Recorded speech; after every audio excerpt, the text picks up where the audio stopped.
Bismillahirrahmanirrahim. Alhamdulillah Rabbil alamin. Wassalatu wassalamu ala asyrafil mursalin Sayyidina Maulana Muhammadin wa ala alihi wa sahbihi asmin. Amma ba'du. Seperti yang saya sering cerita kalau ngaji, ngatur kiai itu dosa. Tapi karena saya niat baik, sama-sama ngaji, jadi temanya bebas, waktunya juga paling lama saya ngaji paling 20 menit sampai 30 menit. Sesi jawab tanya jawab hanya 2 pertanyaan. Tidak boleh bantah, yang punya diri saya kok diatur.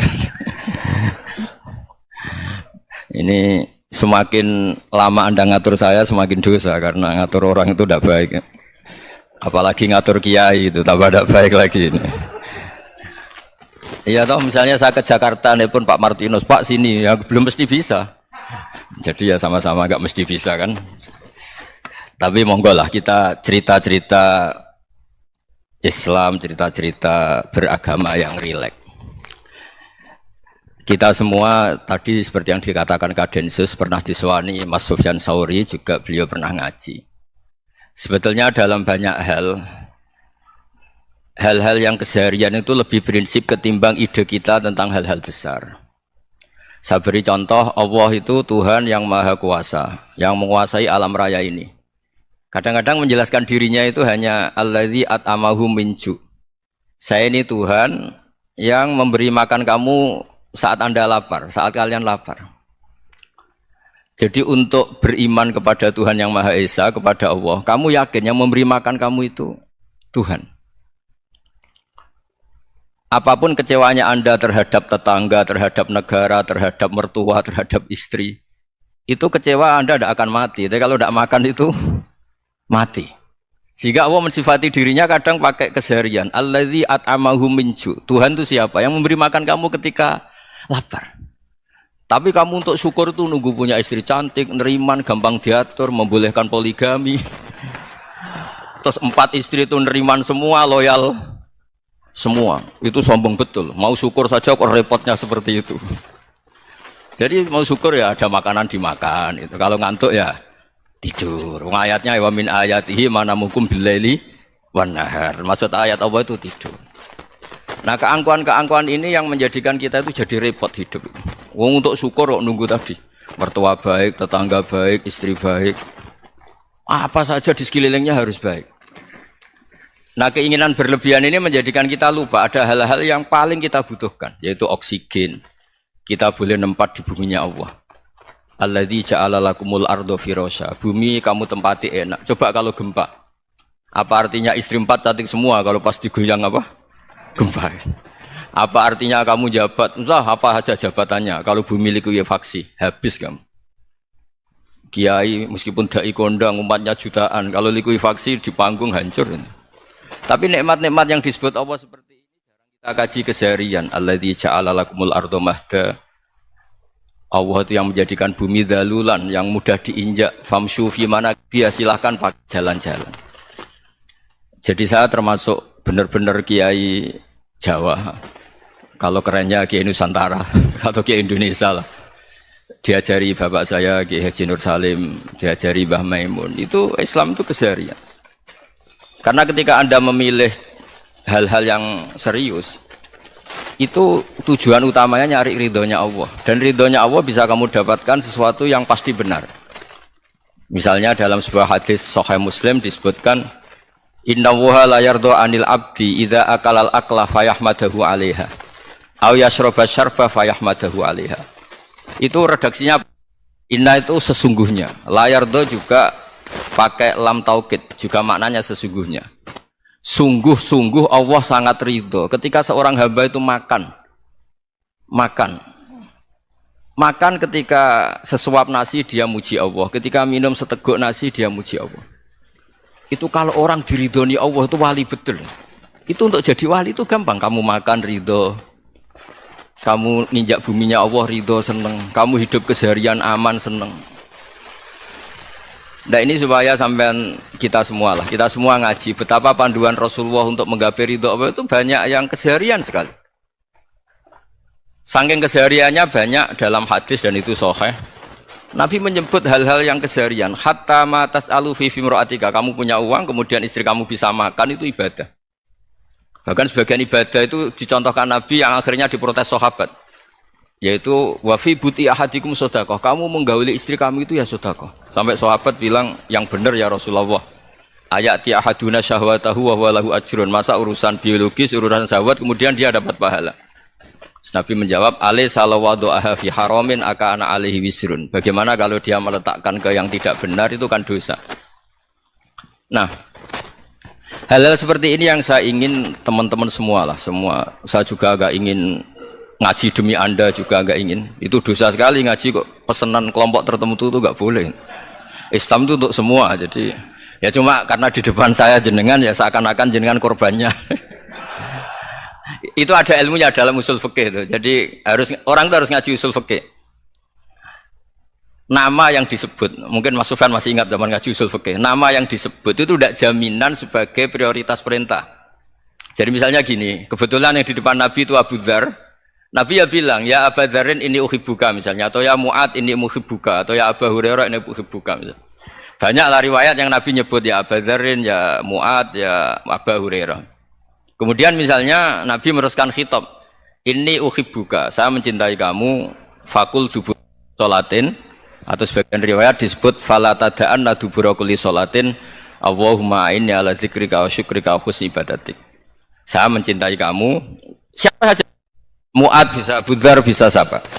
Saya mencintai kamu, mohon kalau habis sholat kamu jangan lupa wiridan Allahumma a'inni ala dzikrika wa syukrika wa husni ibadatik. Ya Allah, tolong kami permudah supaya mudah ingat engkau. Anda tidak bisa mentang-mentang, wong nama saya Parmin, nama saya Purnomo, itu yang diperintahkan Mu'ad misalnya. Jadi yang disebut satu, tapi khitab itu untuk siapa saja.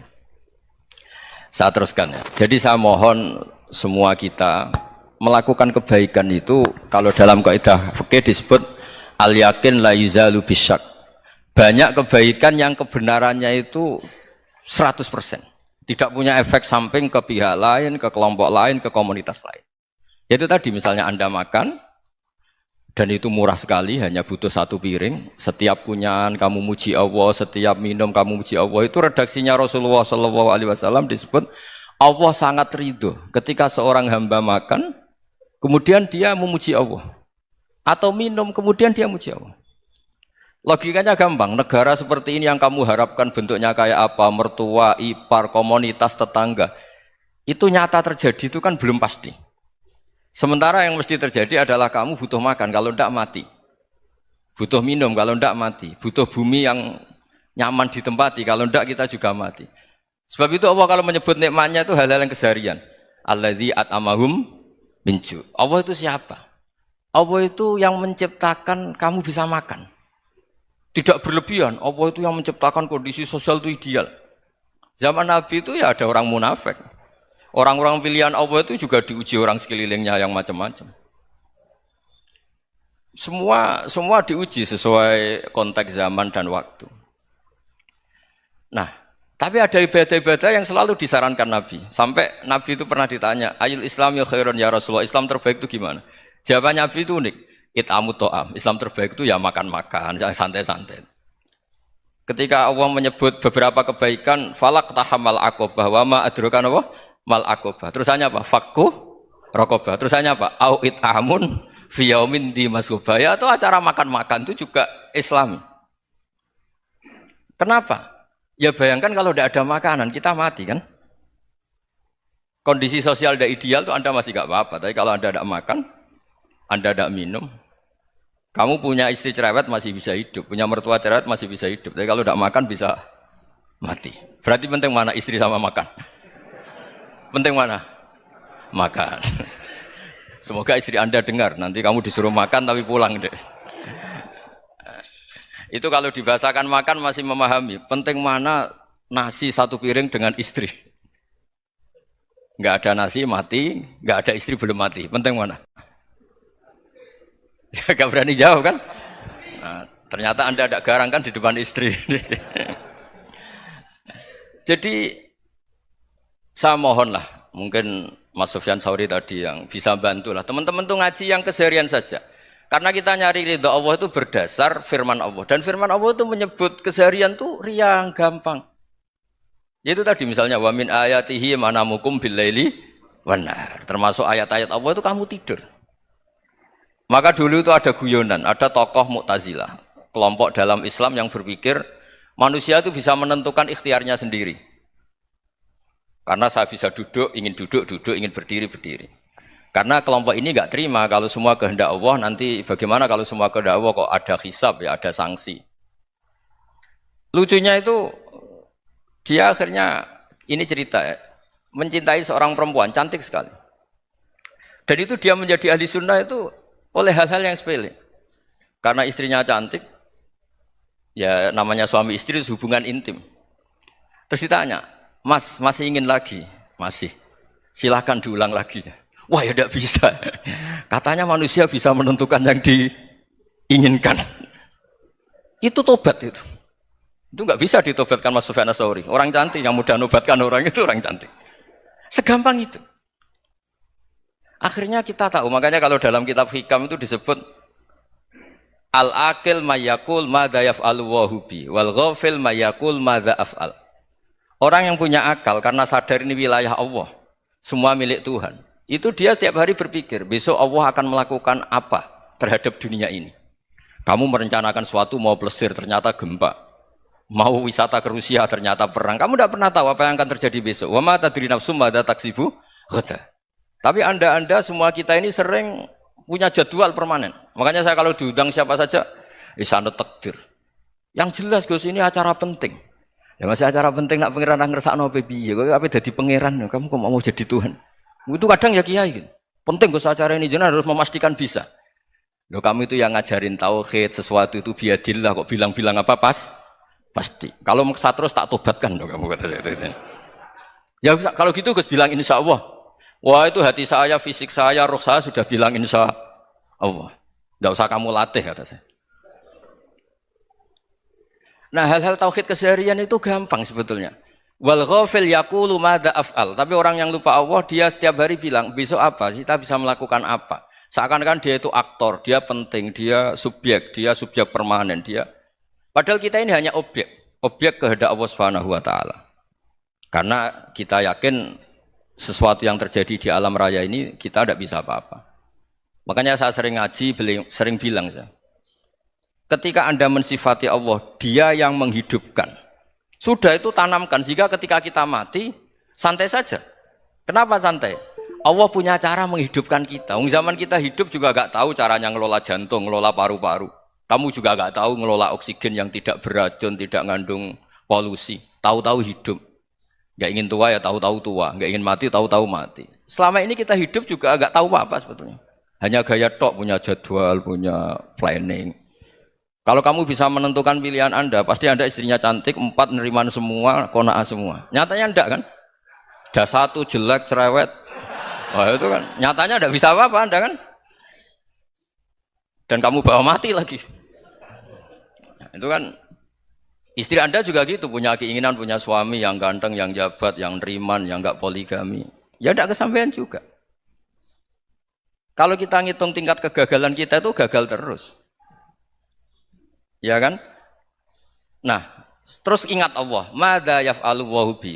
Orang yang punya akal selalu berpikir Allah itu menghendaki apa terhadap saya. Loh sama-sama orang itu. Ngelihat orang yang serius, itu kata Anda itu pemikir berat, serius. Senang punya tokoh yang merengut karena kamu anggap serius. Tapi sebagian orang nganggap orang yang serius itu wong merengut, wong masam, wong muka kok ditekuk. Jadi sama itu hati ya muqallibal qulub tsabbit qalbi ala dini, karena kita enggak tahu cara berpikir kita tentang orang lain, tentang sekeliling kita. Misalnya kita orang baik yang jenis ngrumat fakir miskin. Ada orang bangun masjid mewah itu janggal. Apa artinya masjid mewah kalau banyak orang kelaparan? Tapi kalau yang jenis pendidikan apa artinya masjid mewah kalau enggak bisa ngaji? Nanti yang jenis infrastruktur apa artinya ini kalau semuanya punya sudut pandang yang berbeda-beda. Dan Islam mengapresiasi semua kebaikan. Tapi katakan semua kebaikan itu adalah kehendak Allah Subhanahu wa taala. Karena apapun baik Anda itu pakai fasilitas yang diberikan oleh Allah Subhanahu wa taala. Sehingga ini yang disebut qulillah tsumma darhum fi khawdihim yal'abun. Ya kembali tadi ke tema-tema bahwa keseharian Anda ini sudah Islami. Saat Anda tidak bisa melakukan apa saja. Saya sering ada jenazah, biasanya kalau tetangga meninggal saya sering disuruh ngelepas. Saya bilang orang ini baik. Karena sering ngelamun di rumah, sering nganggur di rumah. Ditanya sama anaknya, kenapa Gus nganggur baik?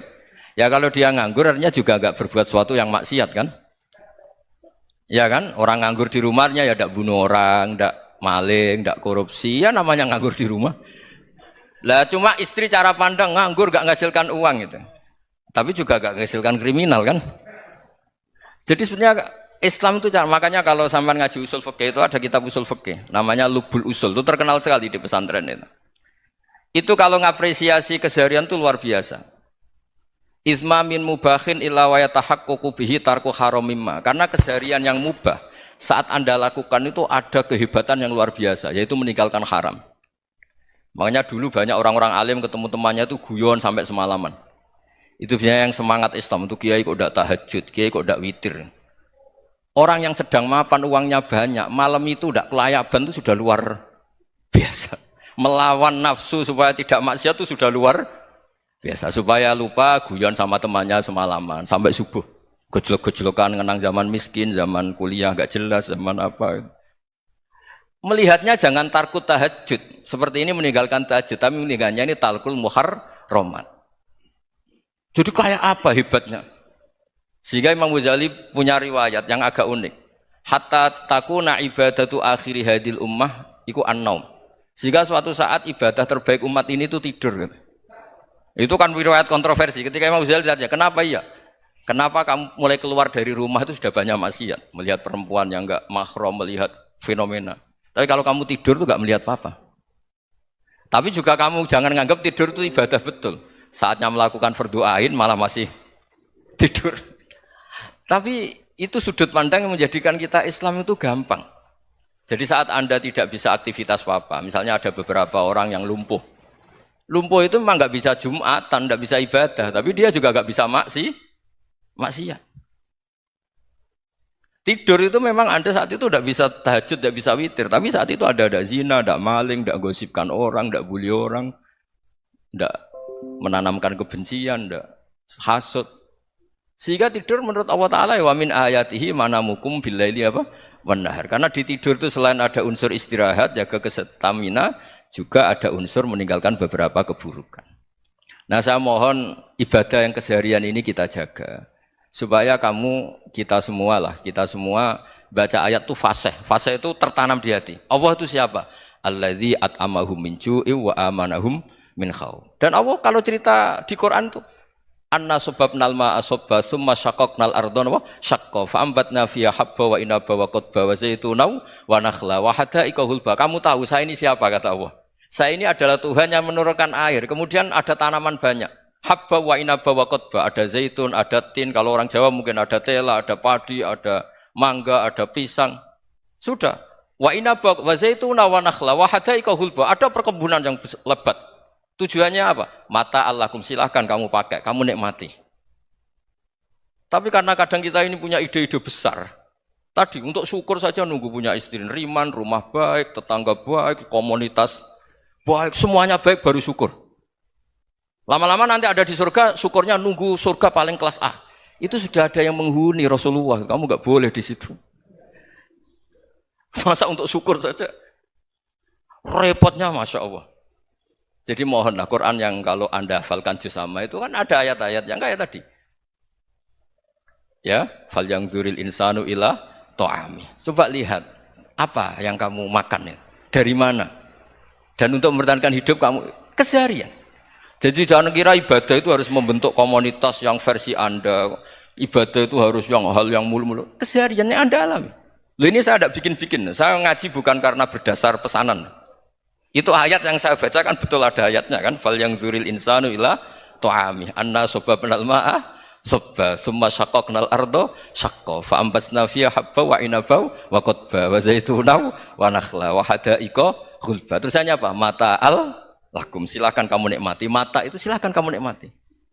Ya kayak sampean dikasih hidangan ya makan. Ya sudah makan. Habis makan ya minum. Habis itu ngantuk ya tidur. Ya sudah normal-normal saja. Kayak apa indahnya Islam? Tapi Anda mencari Islam yang gimana lagi? Nah itu yang diajarkan guru-guru kita, diajarkan sanad kita sampai Wali Songo, sampai Rasulullah SAW. Bahwa pada akhirnya ada jihad, ada perang. Itu dulu memang perang, bukan membunuh. Beda. Dulu kita dijajah Belanda ya perang, dan itu normal karena kita dijajah. Jadi ketika orang lain ingin baik sama kita, wa in ahadum minal musyrikin astajaruka ya fa'jirhu hatta yasma'a kalam Allah. Kalau mereka ingin baik ya kita baik. Makanya ada istilah musta'man, mu'ahad. Kalau mereka ingin damai, berdampingan dengan kemajmukan ya itu yang lebih baik. Karena memang Islam menghormati proses perdamaian. Wa in janahu nawa lisalmi ya fajnah lah. Kalau ingin damai ya kita harus damai. Jadi andai kan dulu Belanda datang ke Indonesia kok minta besanan gitu. Ya mungkin kita juga seneng karena memperbaiki hidung kan kalau minta besanan gitu. Nah tapi wong jajah dulu itu kan masalah kan? Apa? Masalah kan? Jadi saya mohon jadi apa? Saya tadi minta sama Bapak Kadensus kemarin juga pernah main ke saya. Jangan sering ketemu saya ini sudah uzlah, saya ini sudah mau daftar jadi resi. Saya itu kemarin di muktamar juga agak datang, acara di Jogja juga sudah. Karena memang keluarga saya dulu itu bahasa ya, bapaknya bapak saya itu enggak keluar rumah itu puluhan tahun, memang punya adat uzlah. Ya makanya ngaji saya ngaji aja yang gampang-gampang aja, yang enggak orderan, enggak pesenan ngaji aja dulu yang gampang. Saya ikhlas, yakin betul saya ikhlas. Ikhlas itu menurut saya itu roh. Orang enggak ikhlas menurut saya itu orang aneh. Ikhlas itu gampang, sudah saya bilang. Kalau kamu yakin ilmu itu milik Allah, ngasihkan juga ikhlas itu milik Allah. Apa sih yang kamu punyai sehingga kamu tidak ikhlas? Uang milik Allah, energi kita milik Allah, bumi milik Allah. Kemudian kamu merasa memiliki. Merasa memiliki itu kalau dalam ilmu tasawuf sudah kesalahan kan. Bagaimana Anda punya? Coba tahu-tahu tanah itu kok milik Anda. Karena saya beli, Gus. Saya beli dari orang, dari Zaid. Padahal yang asli punya itu Allah. Apa benar kamu pernah beli sama Allah? Zaid ini pemilik nisbi, pemilik yang enggak sebenarnya kan? Ya enggak? Yang benar-benar pemilik itu Allah. Kok kamu ngerasa itu bumi kamu itu atas nama apa? Coba. Milik kan harus beli atau dikasih. Enggak semua kan? Nah, makanya terus famshu fi manakibiha dan Allah menyebutnya, sudah saya ini yang menciptakan bumi. Waladzi ja'ala lakumul arda dalulan. Dan Allah menyebutnya sederhana, famshu fi manakibiha, silakan jalan-jalan. Terusannya apa? Wakulu mirizki, silahkan makan-makan. Jadi Islam itu ya makanya kiai-kiai itu ada acara makan, sampai ada guyonan fikuli makanin makan di setiap tempat ya makan. Nggih ngoten nggih, pokoknya sing gampang-gampang mawon nggih. Nggih Mas Sufyan nggih sing gampang-gampang mawon nggih. Assalamualaikum warahmatullahi wabarakatuh. Nah, yang saya ingin tanyakan, bagaimana kita memupuk konsep persaudaraan tanpa memandang kepentingan duniawi? Bismillahirrahmanirrahim. Ya yang rileks saja ya. Saya pernah ketemu orang yang pakaiannya itu enggak, mungkin kalau orang syariat bilang enggak syar'i lah. Pakai pakaian yang tidak syar'i. Tapi dia muslimah, dia ke masjid. Saya ditanya sama seseorang, Gus kok sama orang gitu mau bertemu gitu. Karena terus saya bilang, kenapa? Dia pakaiannya ada Islami gitu. Oke, dia tidak pakaian Islami itu nyata, tapi dia ke masjid itu Islami, tetap sholat itu Islami. Ketika dia ingin sholat dan tetap sholatnya pakai takbir, pakai rukuk, pakai sujud itu Islami. Wong setelah di masjid ya pakai mukena, pakai. Kalau sama-sama nyata, Anda kan boleh ngingat sama-sama yang fakta gitu. Dia punya kesalahan dalam berpakaian, dia punya kebenaran dalam sujud, dalam rukuk, dalam ibadah. Dan itu tradisi Quran. Quran ya cerita fama ya'mal mithqala dzarratin khairan yarah wa may ya'mal mithqala dzarratin syarran yarah. Apa susahnya sih ingat dua-dua sisi itu? Sama bernegara atau bertetangga, kita bayangkan jangan bernegara dulu, terlalu luas, bertetangga saja ukuran. Karena nanti sama, bernegara sama bertetangga itu hadisnya sama. Kita di kampung itu ya ada masjid dan orang-orang yang enggak sholat juga nyumbang masjid. Bahkan ada yang nyumbang masjid banyak terus tidak sholat karena keramik saya sudah sholat katanya. Saya pernah ketemu orang model gitu itu ya ada. Jadi, tapi ada juga yang sholat terus tapi nggak pernah nyumbang masjid. Ya orang banyak.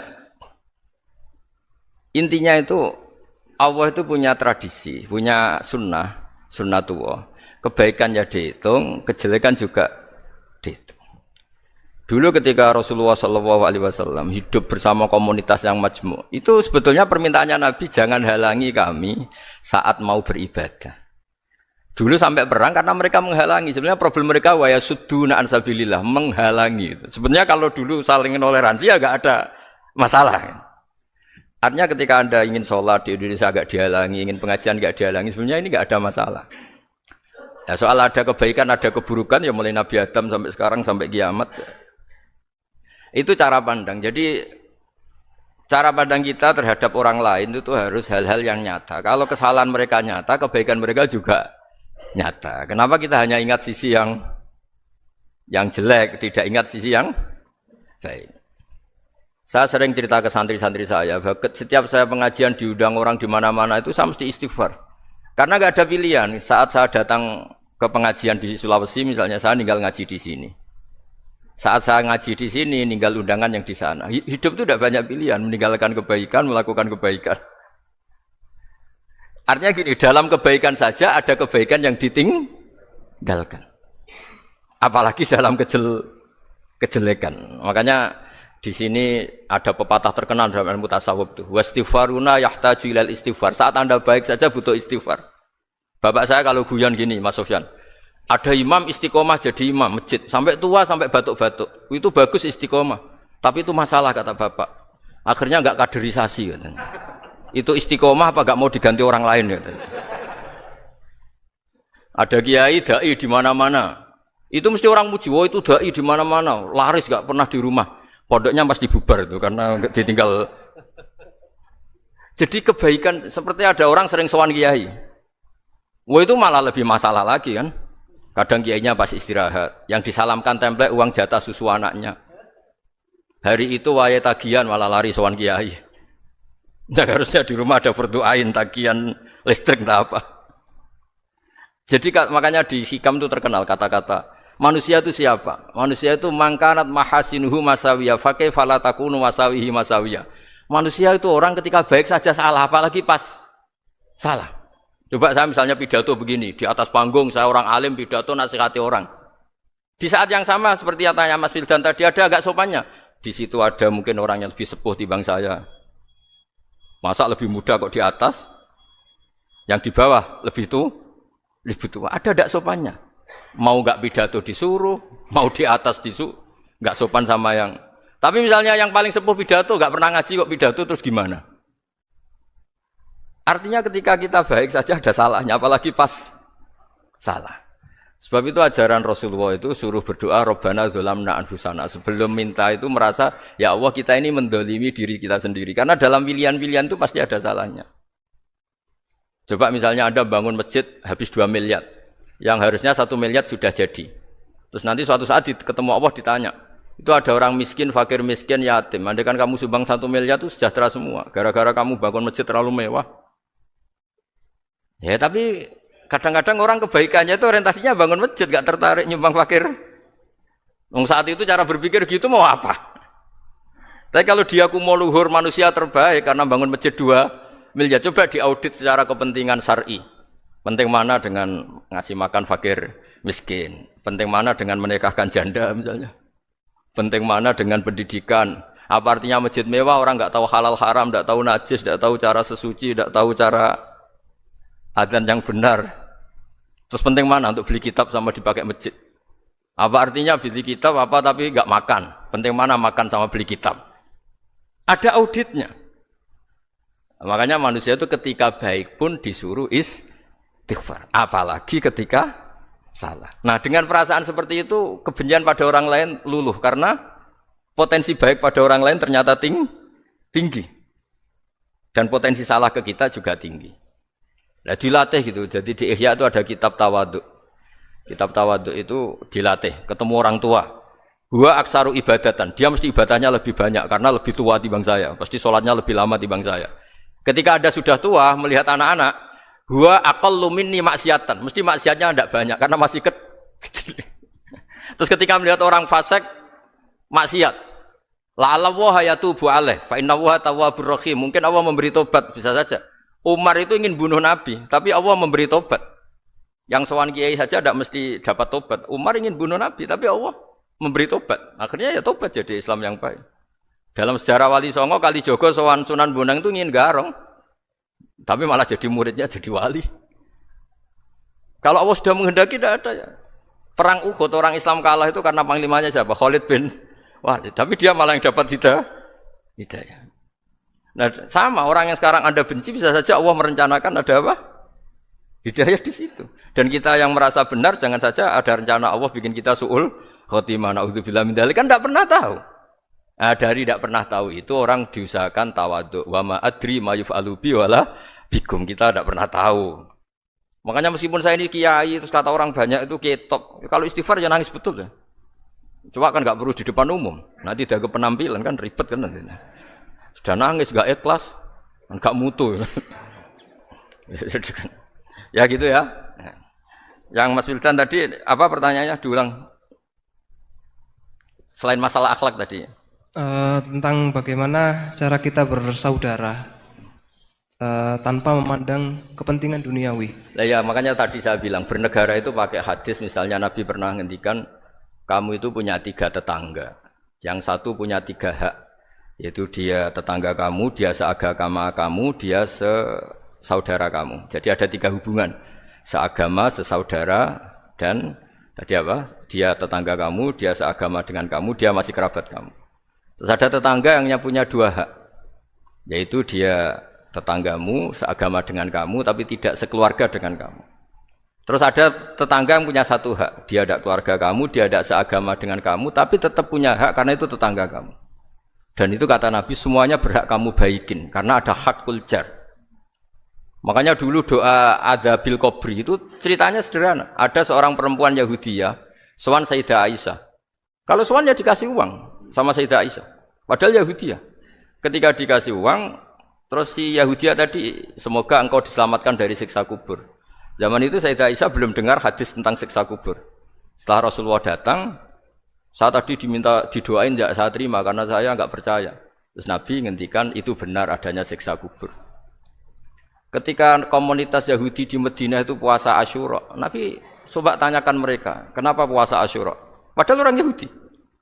Oh, terus setelah ditanya, yaumun najjawahu fihi Musa, itu hari di mana Allah menyelamatkan Nabi Musa, kata orang Yahudi.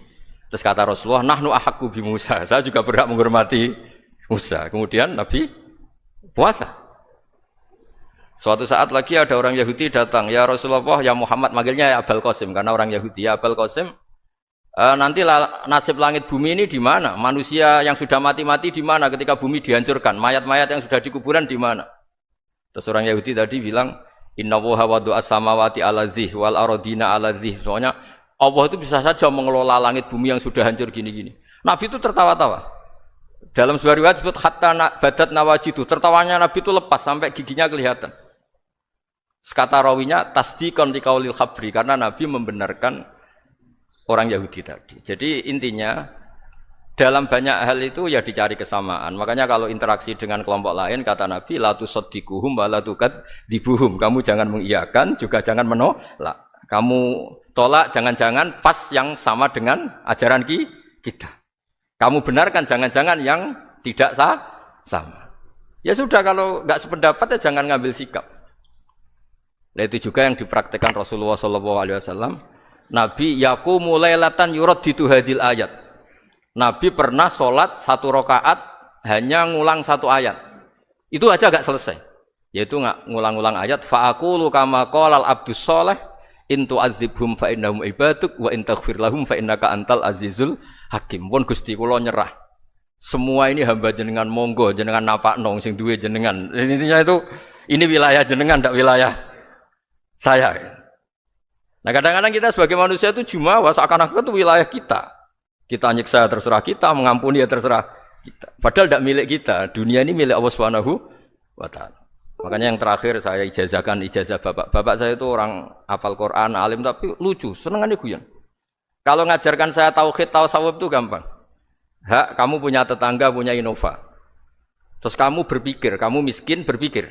Itu pajaknya aja berapa? Kalau apa itu bannya sudah halus, itu gantinya kayak apa? Kalau rusak kayak apa? Terus kata bapak, orang melok duwe kok mikir, udah ikut punya kok mikir. Terus coba kamu nggak ikut punya Alphard, terus saya mikir, wah itu pajaknya berapa Pak Martinus bisa dipakai beli motor kan? Pajaknya apa? Alphard ini. Oh nggak ikut punya kok. Nah, dunia itu rawekmu, mbok pikir lah apa ono sing duwe. Maksudnya itu, dunia itu milik Allah, apa kamu pikir itu milik yang punya gitu. Nah, itu yang dimaksud dalam ilmu tasawuf, da'it tadbir fama qoma bi ghairuk la tuqim bihi nafsak. Sudah kamu tidak usah ikut campur. Itu wilayahnya Allah gitu karena wong enggak ikut punya kok ikut mikir. Anda benci orang. Benci sekali karena dia tauhid misalnya. Jangan-jangan Allah punya rencana memberi hidayah dia. Atau Allah punya rencana dari dia keluar orang-orang Islam yang soleh. Makanya ketika Malakul Jibal, ya Rasulullah saya disuruh Allah, terserah engkau. In syi'ta an udbiko alaihim al-akhshaban. Kalau engkau mau orang-orang yang mendustakan kamu saya hancurkan. Apa jawabannya Nabi? La, jangan. Bal arju ayyukhrijawah min aslabihim ma ya'buduwaha wa la yusyriku bihi syai'an, itu di Bukhari. Enggak, bisa saja sekarang dia kafir, anak turunnya jadi Islam. Dan betul. Abu Jahal punya anak Ikrimah, Abu Lahab punya anak Darrah. Walid itu musuh besarnya Nabi, punya anak Khalid. Ya sudahlah, kita selalu berharap bahwa ini wilayahnya Allah. Sudah kita berharap. Agama ini bagi yang selalu punya harapan. Limangkana yarjuwaha. Orang yang selalu punya harapan. Kita berharap tambah hari tambah baik, tambah damai, tambah kondusif, tambah segalanya baik. Dan saya seperti ini juga ingin ikhlas dan akan selalu ikhlas. Ya saya sering bilang kalau pejabat mau sini itu sering tak ngel-ngel. Saya ini sudah ingin Indonesia itu baik itu tanpa diminta. Kalau diminta itu malah seakan-akan saya belum melakukan. Ini kan. Sudah saya lakukan kok baru minta.